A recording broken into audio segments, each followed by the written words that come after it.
नमस्कार दोस्तों, एएससीसी प्रिपरेशन के यूट्यूब चैनल आपसे का स्वागत है। अब दोस्तों हम लोग एनसीईआरटी साइंस के विषय में पढ़ रहे थे, जिसमें मैंने आपको क्लास 9 और 10 की केमिस्ट्री को कंबाइंड रूप में कवर कर दिया था। अब हम लोग बायोलॉजी के बारे में पढ़ रहे थे। इसके बाद हम लोग फिजिक्स को भी देखेंगे। बायोलॉजी में जो हमारा चैप्टर चल रहा है नियंत्रण एवं समन्वय। नियंत्रण एवं समन्वय के अंतर्गत हम लोगों ने कोशिका जो हमारा तंत्र है, तंत्रिका तंत्र, उसको देखा। तंत्रिका तंत्र के अंतर्गत जितने टर्म्स आए, जैसे मेरुरज्जु हो गया, ब्रेन हो गया, ब्रेन के पार्ट हो गए, इन सब चीजों को हमने अच्छे से समझ लिया है। अब नियंत्रण एवं समन्वय में अब क्या बचा रह गया है, उसके विषय हम लोग डिस्कस कर लेते हैं। जैसे अब मानव यानी कि जंतुओं के बारे में तो हमने पढ़ लिया। क्या पेड़ पौधों में भी ऐसा कुछ होता है? उनमें भी कोई तंत्रिका तंत्र होती है जो उनको कंट्रोल करती है, उनको कार्य करने के लिए प्रेरित करती है। जैसे हमारे तंत्रिका तंत्र में है, हमें कोई दिक्कत होती है, कहीं कुछ काट लिया, कीड़ा काट लिया, या कुछ क्रियाएं हमें करनी होती है, तो तंत्रिका तंत्र के थ्रू ही हमारा ब्रेन करवाता है। ठीक है, ऐसे ही पेड़ पौधों में ये सुविधा है या नहीं है, और अगर है तो कैसी सुविधा होती है, या पेड़ पौधों में कैसे ये कार्य होता है, इसको आज हम समझेंगे। देखिए, बेसिकली पेड़ पौधों में ऐसी कोई सुविधा नहीं होती, अर्थात उसमें तंत्रिका तंत्र जैसा कुछ नहीं होता जो सारी कंट्रोलिंग को करे। ठीक है, तो उनमें होता क्या है? उनमें देखिए होते हैं हार्मोन्स। ठीक है, पादप हार्मोन्स। पादप हार्मोन्स, तो पेड़ पौधों में कुछ हार्मोन्स देखने को मिलते हैं, जहां से हमें कुछ क्रियाएं देखने को समझ में आएंगी। देखिए, पादप हार्मोन के विषय में आज हम समझेंगे और क्या होता है इसको हम देखेंगे। जैसे देखिए, कभी अगर आप छुई मुई के पौधे को, जैसे मान लीजिए छुई मुई का अगर ये पौधा है, इसकी पत्तियां ऐसे ऐसे ऐसे ऐसे ऐसे हैं, अगर आप इसको कहीं भी हल्का सा टच करेंगे, जैसे ही टच करेंगे इसकी पत्तियां तुरंत सिकुड़ जाएंगी। ठीक है, सिकुड़ जाएंगी। सिकुड़ जाएंगी कहने का मतलब ये है, जैसे मान लीजिए अगर ये पत्तियां ऐसे फैली हैं, आपने कहीं टच किया तो ये बगैर ही डुले चुपचाप अपनी पत्तियां ऐसे ऐसे ऐसे मोड़ लेंगी। ठीक है, मोड़ लेंगी। और उसके साथ साथ आप एक चीज और देख पा रहे होंगे कि पेड़ पौधों की जो लंबाई होती है वो बहुत मतलब पेड़ पौधे छोटे रहेंगे, फिर कुछ दिन में थोड़े से और बड़े, फिर और बड़े, फिर और बड़े। ऐसा लगता है कि लगातार वो बढ़ते जाते हैं। ठीक है, लगातार वो बढ़ते जाते हैं। तो इस प्रकार हम पाएंगे कि पेड़ पौधों में दो प्रकार की गति हमें देखने को मिलती है। ठीक है, एक स्थिर गति। स्थिर गति मतलब जैसे भाई छुई मुई का ये पौधा था, इसको हमने टच किया तो ऑटोमेटिक सिकुड़ गया। ठीक है, तो पेड़ पौधे बगैर हिले वो दो गति दिखाते हैं। एक गति वो जो अपनी जगह पे स्थिर होते हुए दिखा रहे हैं, दूसरी गति वो जो हमको समझ में आएगा या हमको देखने को मिलेगा कि जब एक नवोद्भिद यानी कि नवजात जब पौधा रहता है, छोटा सा रहता है, फिर धीरे धीरे बड़ा होता जाता है, बड़ा बड़ा बहुत बड़ा हो जाएगा, और दूसरी तरफ पौधा केवल अपनी जगह पर ही अपनी गति को दिखा रहा है। ठीक है, अब ऐसा क्यों होता है, किस हार्मोन के कारण होता है, हम ये समझेंगे। देखिए, पहली चीज, अब आप यहां पे समझ पा रहे होंगे कि पौधे जो, जैसे मान लीजिए अगर कोई नवजात पौधा है, अगर यहां हमने इस बीज को लगाया, ठीक है, मान लीजिए ये जमीन है, ठीक, अब ये बीज क्या होगा, सॉरी ऊपर है, ठीक है, अब ये बीज में अंकुरण होगा और यहां से पौधा धीरे धीरे आगे बढ़ेगा और इधर इसकी जड़ें आगे बढ़ेंगी। ठीक है, इधर इसकी जड़ें आगे बढ़ेंगी और इधर ये पौधा आगे बढ़ता चला जाएगा और कुछ समय बाद ये बड़ा सा पेड़ के रूप में आ जाएगा। अब हम देख पा रहे होंगे यहां एक इस तरफ बढ़ोतरी हो रही है, दूसरी इस तरफ बढ़ोतरी हो रही है। नीचे क्या होता है हमारा, नीचे हमारा होता है गुरुत्वाकर्षण यानी कि गुरुत्व, और ऊपर क्या होता है, ऊपर हमारा होता है प्रकाश। ये प्रकाश की तरफ बढ़ता जा रहा है और ये गुरुत्व की तरफ बढ़ता जा रहा है ना। जड़ें लगातार नीचे जा रही हैं और ये प्रकाश की तरफ ऊपर बढ़ता जा रहा है। अर्थात पेड़ पौधों में ऐसा कुछ न कुछ है या कुछ ऐसा है जो पेड़ पौधों को प्रकाश की दिशा में और जड़ों की दिशा में, प्रकाश की दिशा में, जड़ों की दिशा में या गुरुत्व की दिशा में बढ़ने के लिए प्रेरित लगातार करता रहता है। उस हार्मोन का नाम है, या ऐसे हार्मोन का नाम है ऑक्सीन। ठीक है, कौन सा हार्मोन? ऑक्सीन। ऑक्सीन एक ऐसा हार्मोन है जो क्या करता है, अरे ऑक्सीजन लिख दिया, ठीक है, ऑक्सीन, ओनली ऑक्सीजन, ऑक्सीजन नहीं, ऑक्सीन, ठीक है। ऑक्सीन हार्मोन पेड़ पौधों को वृद्धि में सहायक है, ठीक है। अब वो वृद्धि किसी भी प्रकार की हो सकती है, वृद्धि ऊपर भी हो सकती है, नीचे भी हो सकती है, ठीक है। वृद्धि ऊपर भी हो सकती है, नीचे भी हो सकती है, लेकिन धीरे धीरे आप ये देखेंगे समय के साथ साथ ये तने जो होते हैं, तने मोटा जाते हैं, ठीक है। खा खा के भैंसा जैसा मोटा जाते हैं, यानी कि पेड़ पौधे का जो तना होता है वो मोटा हो जाता है। पेड़ पौधे के तने के मोटे होने का जो हार्मोन है वो है जिबरेलिन, ठीक है, जिबरेलिन, जिबरेलिन। तो कहीं ना कहीं आप देख पा रहे होंगे ये भी वृद्धि में सहायक हार्मोन है, वृद्धि में सहायक हार्मोन है, ठीक है। तो वृद्धि में सहायक हार्मोन कौन कौन से हैं? वृद्धि में सहायक हार्मोन ऑक्सीन है। वृद्धि में सहायक हार्मोन कौन है? वृद्धि में सहायक हार्मोन आपका जिबरेलिन है, ठीक है। जिबरेलिन जो कि तनों की वृद्धि के लिए इंपॉर्टेंट होता है। बाकी आपका ऑक्सीन मैंने बता ही दिया। ऑक्सीन आपका पेड़ पौधों के एकदम ऊपरी भाग में पाया जाता है, जो ऊपर के हिस्से को लेके जाता है, और एकदम निचले भाग में जो नीचे के हिस्से को लेके जाता है, ठीक है। इस प्रकार पेड़ पौधे वृद्धि करते रहते हैं, ठीक। आगे बढ़ते हैं, देखिए अगला आपका है, एक और हार्मोन होता है साइनोकाइटिन। देखिए ये हार्मोन कोशिका विभाजन करता है। अब समझिएगा बात को, इस हार्मोन को यहां जगह क्यों दी गई है? जब पेड़ पौधे बड़े होते हैं तो एक शाखा फूट के इधर निकलती है, एक इधर, एक इधर, एक इधर, ऐसे शाखा फूटते हुए निकलती है, और पेड़ पौधा भाई अब ऐसे जा रहा था शुरू रहे, लेकिन एक शाखा इधर, एक शाखा इधर, एक शाखा इधर, एक शाखा इधर, एक शाखा इधर, तो भाई वृद्धि इसकी इधर भी तो हुई है ना, चौड़ाई में भी तो वृद्धि हुई। इसलिए इस हार्मोन को भी हम पॉजिटिव सेंस में रखते हैं, मतलब ऑक्सीन भी वृद्धि करता है, जिबरेलिन भी वृद्धि करता है, और साइनोकाइटिन भी कोशिका विभाजन के थ्रू पेड़ पौधों में कहीं ना कहीं वृद्धि ही दिखाता है, ठीक है। तो इन हार्मोन को या इस हार्मोन्स को हम क्या कहते हैं? पॉजिटिव हार्मोन्स, ठीक है। पॉजिटिव मतलब प्लस, यानी कि वृद्धि वाले हार्मोन्स, वृद्धि वाले हार्मोन्स क्या कहते हैं? वृद्धि वाले हार्मोन्स, ठीक है। अब देखिए इसके साथ साथ कुछ हार्मोन्स ऐसे भी होते हैं जो निगेटिव होते हैं। निगेटिव मतलब नुकसान पहुंचाने वाले, जैसे एब्सिसिक, एब्सिसिक अम्ल। देखिए एब्सिसिक अम्ल का क्या काम है? ये वृद्धि को सत्यानाश कर देता है, यानी कि वृद्धि को ही रोक देता है। पेड़ पौधों में एब्सिसिक एक ऐसा हार्मोन है जो वृद्धि को रोक देगा। ये सबसे ज्यादा ये होता है पत्तों में। देखिए पत्तों में ये जब जैसे ये पत्तों पे आएगा ये स्टोमेटा को ब्लॉक कर देगा। स्टोमेटा को ब्लॉक कर देगा तो क्या होगा? भोजन बनेगा ही नहीं, और अगर भोजन नहीं बनेगा तो पत्तियां सूख जाएंगी, और पत्तियां सूख जाएंगी तो धीरे धीरे पौधे का सत्यानाश होना तय है, ठीक है। तो इस प्रकार एब्सिसिक अम्ल क्या करता है? वृद्धि को रोकता है, इसलिए इसको हम नेगेटिव हार्मोन कहते हैं या नुकसानदायक हार्मोन की श्रेणी में रखते हैं। क्लियर? चलिए अब देखिए फिर से आपको बता दे रहे हैं, हम लोग क्लास 10 एनसीईआरटी बुक के अकॉर्डिंग पढ़ रहे हैं, इसलिए यहां उतना डिटेल में हम नहीं जाएंगे, जितना बुक में है उसके अकॉर्डिंग ही हम पढ़ेंगे। बाकी बायोलॉजी की एक्स्ट्रा क्लासेस जब होगी उसमें हम पूरा डिटेल में चर्चा करेंगे, ठीक है। तो अभी हम यहाँ केवल बुक के अनुसार चल रहे हैं, ये भी आपका मोर देन इनफ है। इसके बाद देखिए एक हार्मोन होता है एथिलीन, ध्यान से समझिएगा, एथिलीन C2H4। ये देखिए ये क्या करता है? ये पकाने में, यानी कि पके फलों को या फलों को पकाने में मदद करता है। ये इतना छोटा हार्मोन है, अपनी पूरी शक्ति, यानी कि जितना प्रकाश संश्लेषण से भोजन बना है पूरा उठा के फेंक देगा फल के पास, पूरा फेंक देगा फल के पास। यानी कि फलों को पकाने के लिए ये पूरी ताकत लगा देता है, जिसकी वजह से पौधे के अन्य हिस्सों का विकास नहीं हो पाता है, ठीक है।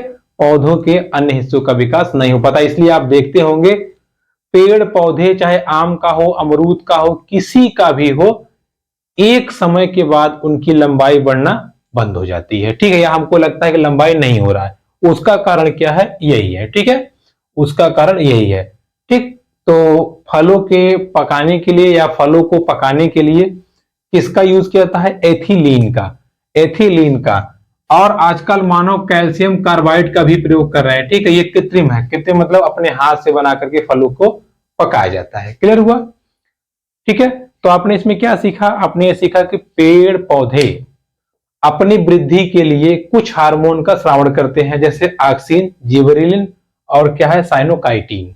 ये हार्मोन पेड़ पौधों की वृद्धि में सहायक है। साथ ही साथ कुछ ऐसे हार्मोन हैं जो वृद्धि को रोकते भी हैं। नहीं रोकेंगे तो पेड़ पौधे आसमान फाड़ के निकल जाएंगे। ठीक है, तो कुछ हार्मोन ऐसे भी हैं जो वृद्धि को रोकते हैं। अब आप सोच रहे होंगे कि ये हार्मोन वाला टॉपिक हम इसमें क्यों पढ़ रहे हैं? देखिए, नियंत्रण एवं समन्वय, तो वृद्धि भी कहीं ना कहीं नियंत्रण में है कि नहीं है? भाई पेड़ पौधा बड़ा हो रहा है, होते होते होते होते बहुत बड़ा हो गया, चंदा मामा को छू लिया, इतना तो नहीं होना चाहिए ना। तो कहीं ना कहीं पेड़ पौधों का भी नियंत्रण ये हार्मोन ही करते हैं। और कब किस समय किस हार्मोन की जरूरत है, वो समन्वय भी पेड़ पौधे ही डिसाइड करते हैं। इसलिए ये टॉपिक यहां पे इंपॉर्टेंट है। क्लियर? देखिए, अब पेड़ पौधों के हार्मोन के विषय में तो हमने चर्चा कर लिया। अब बात आती है, अच्छा तो तंत्रिका तंत्र ही हमारी बॉडी में इंपॉर्टेंट है? हमारी बॉडी में या जंतुओं में क्या हार्मोन इंपॉर्टेंट नहीं है?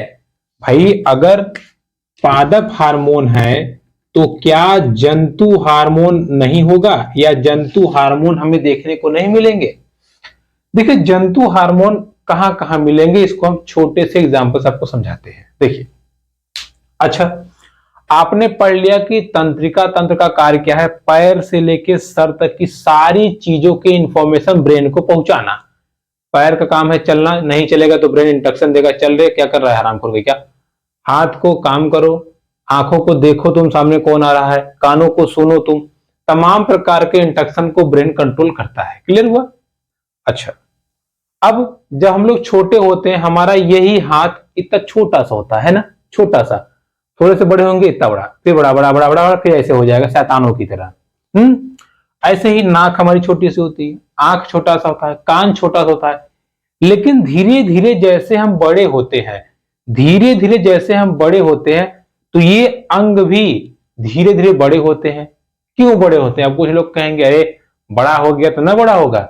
अरे बिल्कुल बड़ा होगा, लेकिन क्यों बड़ा? कर्जा खाए तुम्हारा बड़ा होगा? इसको बड़ा करने के लिए या शरीर के सभी अंगों को, शरीर के लगभग सभी अंगों को वृद्धि के लिए वृद्धि हार्मोन का स्रावण होता है। और ये स्रावण करती है पीयूष ग्रंथि।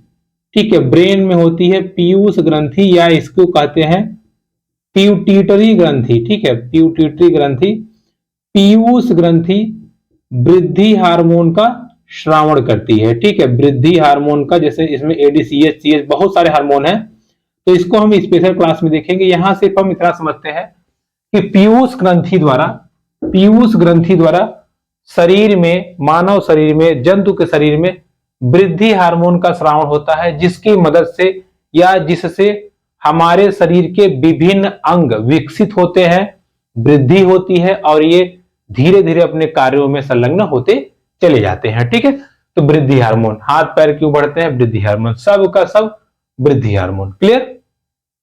अच्छा, दूसरी बात करें तो हम देखिए अवटु ग्रंथि, अवटु ग्रंथि। अब ये अवटु ग्रंथि क्या है? देखिए, अवटु मतलब इसको कहते हैं थायराइड ग्रंथि, थायराइड ग्रंथि। देखिए, अवटु ग्रंथि हमारे यहां गले में होती है। ठीक है, अवटु या ये जो हिस्सा है ना, ये जो फूला हुआ है, इसको बोलते हैं थायराइड। ठीक है, अब ये थायराइड का काम क्या है? जैसे हम जब भोजन खाते हैं ऐसे, ठीक है, अवटु ग्रंथि या थायराइड ग्रंथि में जब हम भोजन निगलते हैं तो भोजन यहां से सटते हुए जाता है। ठीक है, यहां से सटते हुए जाता है। अगर ये थायराइड ग्रंथि से थायरॉक्सिन हार्मोन का स्रावण ना हो तो यहां से पास नहीं हो पाएगा। ठीक है, पास नहीं हो पाएगा। अर्थात भोजन को पास होने के लिए या भोजन को पचाने जाने के लिए, उपापचय के लिए थायरॉक्सिन हार्मोन का होना बहुत इंपॉर्टेंट है। अब जब ये थायरॉक्सिन हार्मोन होता है तो धीरे से ये भोजन नीचे चला जाता है। अर्थात आउटू ग्रंथि से या थायराइड ग्रंथि से थायरॉक्सिन, ठीक है, थायरॉक्सिन हार्मोन का स्रावण होता है जो भोजन को पचाने में, उपापचय करने में सहायक होता है। और इस हार्मोन को बनाने के लिए आयोडीन की जरूरत होती है। ठीक है, आवर्तु ग्रंथि जब आयोडीन पाएगा तो इस हार्मोन को बनाएगा और ये हार्मोन कार्बोहाइड्रेट, वसा, तेल, कचौड़ी, पूड़ी सबको पचाने में सहायक होता है। ठीक है, सहायता करता है।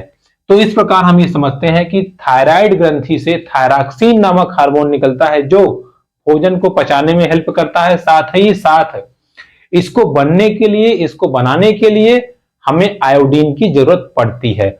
और अगर आयोडीन नहीं मिला तो थायरॉक्सिन नहीं बनेगा और भोजन पूरा हमारे गले में इकट्ठा होने लगेगा धीरे धीरे और हमें गायटर नामक रोग हो जाएगा। गायटर जिसको बोलते हैं घेघा। ठीक है, गायटर यानी कि घेघा। अब आप सोच रहे होंगे अच्छा भोजन गले में कैसे इकट्ठा होगा? भाई किसी पाइप से लगातार पानी जा रहा है तो धीरे धीरे कुछ ना कुछ कचरा भी आएगा और कचरा उसमें भरता जाएगा। तो यही हाल यहां हो जाएगा। इसलिए थायरॉक्सिन का होना बहुत इंपॉर्टेंट है और थायरॉक्सिन तब होगा जब आयोडीन होगा। ठीक है, इसलिए कहते हैं कि आयोडीन नमक में आयोडीन होना चाहिए, सॉरी नमक में आयोडीन होना चाहिए। ठीक है, तो ये कार्य होगा किसका? आवर्तु ग्रंथि का। ठीक है, किसका कार्य हो गया? आवर्तु ग्रंथि का। क्लियर? चलिए, अब भाई अगर नमक की बात आई है तो चीनी की बात तो आएगी। चलिए चीनी को भी हम देख लेते हैं। देखिए, अग्नाशय ग्रंथि या इसको हम बोलते हैं पैनक्रियास। अग्नाशय से इंसुलिन का स्राव होता है। किसका? इंसुलिन का। और इंसुलिन हमारी बॉडी में शुगर लेवल मेंटेन करता है। ठीक है, शुगर लेवल मेंटेन करता है। अब समझते हैं क्या शुगर लेवल मतलब? जैसे अब हम लोग चाहे कार्बोहाइड्रेट खाएं, चाहे वसा खाएं, चीनी खाएं, मिठाई खाएं, लड्डू, पेड़ा, जलेबी, सबको खाने से हमारे बॉडी में ग्लूकोज की मात्रा बढ़ती जाएगी। ग्लूकोज मीन्स होता है शुगर। ठीक है, अब शुगर की मात्रा बढ़ती जाएगी, हमारी पूरी बॉडी क्या हो जाएगी? मीठी होती जाएगी। ठीक है, मीठी होती जाएगी। और मीठेपन का सबसे बड़ा नुकसान यह है चींटियां लग जाती हैं, यानी कि इतना मीठा खून हो जाएगा, इसको काट काट के सब खा जाएंगी। अर्थात हमारी चमड़ी एकदम नरम हो जाएगी। ठीक है, नरम। तो इस मीठेपन को बैलेंस करने के लिए इंसुलिन का स्रावण होता है और ये शुगर लेवल को उसकी औकात दिखा देता है, यानी कि चल नीचे। ठीक है, जैसे शुगर लेवल बढ़ा, ध्यान समझिएगा, मान लीजिए कोई व्यक्ति बहुत मीठा खाता है, बहुत ज्यादा अनहद 18 किलो लड्डू खा लेता है, उसका शुगर लेवल बढ़ जाएगा। अब ये शुगर लेवल अगर बढ़ा रह गया तो बहुत सारी प्रॉब्लम क्रिएट कर देगा। ठीक है, सही अंगों को काम नहीं करने देगा। इस शुगर लेवल को मेंटेन करने के लिए पैनक्रियास से इंसुलिन का स्रावण होता है। ये इंसुलिन धीरे धीरे करके इसको लाके बैलेंस में कर देगा, यानी कि शुगर लेवल को लाके मेंटेन कर देगा। ठीक है, मेंटेन कर देगा। तो इस प्रकार शुगर लेवल मेंटेन हो जाएगा और हम मधुमेह या डायबिटीज नामक खतरनाक बीमारी से हम बच जाएंगे। क्योंकि अगर एक बार डायबिटीज हो गया तो फिर आपका कभी खत्म नहीं होगा। कारण क्या है? शुगर के कारण डायबिटीज हुआ आपको और आप भोजन में भी, यहां तक चावल में, गेहूं में, हर में ग्लूकोज की मात्रा होती है। बगैर उसके आपका जीवन चलेगा नहीं। आप रोज ग्लूकोज खाएंगे कितना भी परहेज कर लें। इसलिए शुगर लेवल केवल मेंटेन हो सकता है, कभी खत्म नहीं हो सकता। इसलिए प्रयास कीजिए कि मिठाई उठाई आराम से खाइए, हिसाब से खाइए। ठीक है, इसको ध्यान रखे रहेगा। तो शुगर लेवल को कौन मेंटेन करता है? शुगर लेवल को मेंटेन करता है इंसुलिन। इंसुलिन का स्रावण कहां से होता है? पैनक्रियाज यानी कि अग्नाशय से। कहां से? पैनक्रियाज यानी कि अग्नाशय से। ठीक है, चलिए अगला समझते हैं। चौथा हमारा है अधिवृक्क। अधिवृक्क मतलब होता है गुदा से। ठीक है, देखिए अधिवृक्क अधिवृक्क से, देखिए अब हम समझते हैं अधिवृक्क। अधिवृक्क से श्रावण होता है आपका, अधिवृक्क से अगर आप देखेंगे तो श्रावण होता है एड्रिनल का, ठीक है, यानी कि एड्रिनल ग्रंथि इसको कहते हैं। यहां से श्रावण होता है एड्रिलीन का, ठीक है।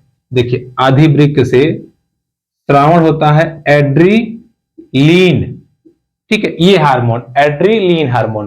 देखिए एड्रिलीन हार्मोन जो होता है मुख्य रूप से ये युवावस्था की निशानी है, ठीक है। इसको लड़ो बढ़ो हार्मोन भी कहते हैं। ये युवावस्था की पहचान है, यानी कि एड्रिलीन का जब श्रावण होता है तो इससे, एड्रिलीन का जब श्रावण होता है तो इससे लड़कों में और लड़कियों में जनन अंगों का धीरे धीरे विकास होने लगता है, अर्थात धीरे धीरे यहां से अंतर स्पष्ट होने लगता है कि लड़का कौन है लड़की कौन है।